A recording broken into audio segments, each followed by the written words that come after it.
La réflexion en fait du déploiement de la pharmacie clinique au sein du centre hospitalier intercommunal Nord-Ardennes a été faite suite au succès de l'intégration d'un pharmacien clinicien dans le service de pneumologie en 2019 et au déploiement également de la pharmacie clinique oncologique. Donc suite à cela, un pharmacien assistant a été recruté pour une durée de 2 ans en novembre 2021 et donc il a été intégré au service de réanimation. L'objectif principal, donc, ça a été d'optimiser la prise en charge médicale des patients admis dans ce service, qui est cette prise en charge qui est quand même assez complexe, très spécifique. Et par l'optimisation et le suivi thérapeutique que fournit un pharmacien, en fait, un pharmacien clinicien. Et l'autre but, c'était de diminuer la iatrogénie médicamenteuse. On avait d'autres petits objectifs secondaires en fait qui ont plus servi à faire la méthodologie d'évaluation. C'était d'améliorer l'efficience du service, donc de diminuer la durée moyenne de séjour des patients, d'augmenter le nombre de séjours par lit ouvert, de soulager les équipes médicales et paramédicales par d'autres petites actions que le pharmacien peut faire. L'autre but, c'était aussi de réduire les refus d'admission par manque de place. Pour évaluer cette mise en place d'un pharmacien dans le service, en fait, il y a eu une étude prospective qui a été faite. Elle a été débutée en janvier 2022, après que le pharmacien soit un peu intégré, approprié les particularités de ce service. Et elle permettait d'évaluer en fait l'impact clinique et économique de la présence pharmaceutique au sein du service de réanimation. Les principaux résultats de l'étude, c'était un impact positif au niveau de la prise en charge, l'optimisation de la prise en charge médicamenteuse, parce qu'en 6 mois, on avait 975 interventions pharmaceutiques qui ont été acceptées par les réanimateurs. Donc ça, des interventions pharmaceutiques acceptées, c'est lorsqu'il y a un changement de prescription. Et notamment sur les anti-infectieux, parce que ça représentait 231 interventions pharmaceutiques acceptées par les médecins. Au niveau de l'impact économique, on a calculé deux types de coûts. Donc les coûts économisés, qui représentent les coûts en médicaments, et les coûts évités, qui, eux, représentent les charges supplémentaires hospitalières en cas d'effet indésirable médicamenteux avéré que l'intervention pharmaceutique émise par le pharmacien a potentiellement évité. Et donc on a calculé donc des coûts économisés moyens de 1 730 € par mois et des coûts évités, donc là c'est une estimation, qui allait de 21 000 € par mois à 38 000 $ par mois selon la méthode d'estimation qu'on a. En fait, on a réutilisé des méthodes qu'on avait trouvées dans la littérature.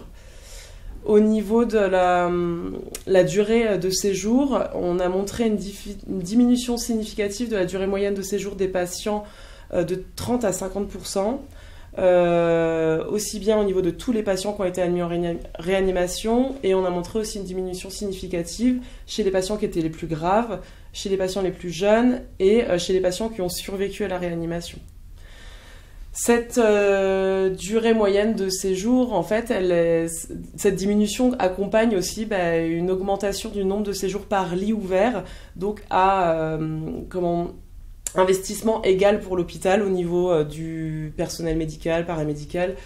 On a quand même une rentabilité qui est augmentée, et donc ça représentait plus 34% de séjours par lit ouvert. Et le dernier petit point, c'était la diminution de moitié des refus d'admission par manque de place. Donc en soi, on avait un bilan plutôt positif, parce qu'au final, à la fin de ces 2 ans, ils ont décidé de maintenir cette activité de pharmacie clinique en réanimation, au moins en partie. Alors, tous les patients qui sont admis en réa, en fait, ils bénéficient de soins pharmaceutiques, donc d'analyse pharmaceutique et toutes les choses annexes que le pharmacien fait. Ça représentait en 2022 à peu près 500 patients. Et ce nombre va augmenter parce qu'en avril 2023, on a ouvert 2 lits supplémentaires dans le service de réanimation.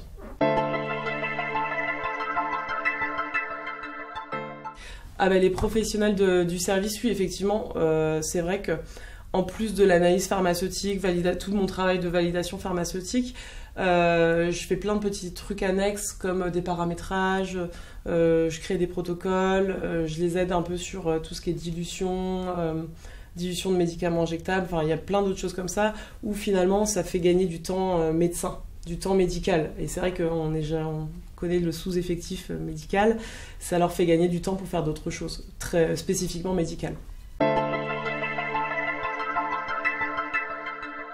Aussi bien les médecins du service que tout ce qui est paramède, les infirmières et les aides-soignantes, c'est vrai que ça fait ma présence, en fait, elle est plutôt bien perçue. Parce que, bon, même si on a un rôle de flic, on est toujours en train de montrer de pointer du doigt ce qui va mal.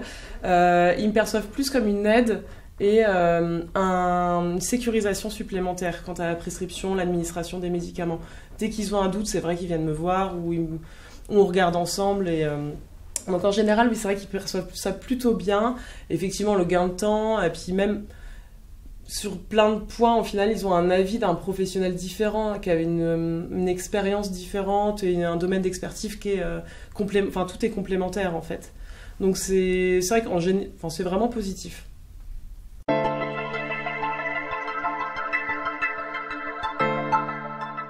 Au niveau de la région, c'est pas très fréquent un pharmacien dans le service de réanimation. Moi, ce que je remarque, c'est que là, le fait justement d'être bien intégré dans le service, c'est qu'on peut montrer, et je pense que c'est des choses qu'il faut qu'on communique, que on arrive, les missions pharmaceutiques peuvent un peu s'étendre.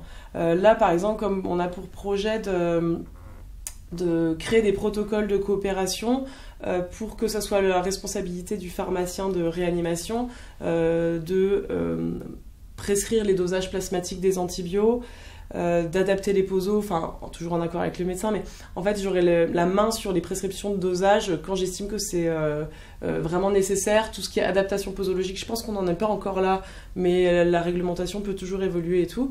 Mais je pense que c'est vraiment quelque chose qui fait avancer en fait le métier pharmaceutique. Donc ça c'est prochainement à suivre.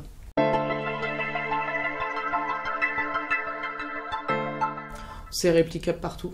Dès qu'il y a un service de réa, c'est vrai qu'on peut détacher un temps pharmacien pour justement qu'ils suivent quotidiennement les prescriptions. C'est vrai on assure un suivi, comme on a une présence qui est plus stable et continue que les réanimateurs. C'est vrai qu'on assure une continuité. Donc ça vaut le coup. Et c'est pas que la réa en fait, ça peut être dans d'autres services à risque. Il y a la chirurgie, la pédiatrie, où je pense que ça peut se répliquer en fait partout. Et ça serait très intéressant. Et le seul problème, en fait, c'est l'effectif. C'est tout ce qui est RH. Que c'est vrai qu'il faut détacher un pharmacien au début sur un peu plus de temps journalier pour qu'il s'approprie un peu toutes les pratiques qui sont particulières à chaque service. Mais je trouve que derrière, ça va être bénéfique puisque on va gagner beaucoup de temps sur d'autres points une fois que le pharmacien aura acquis son expérience.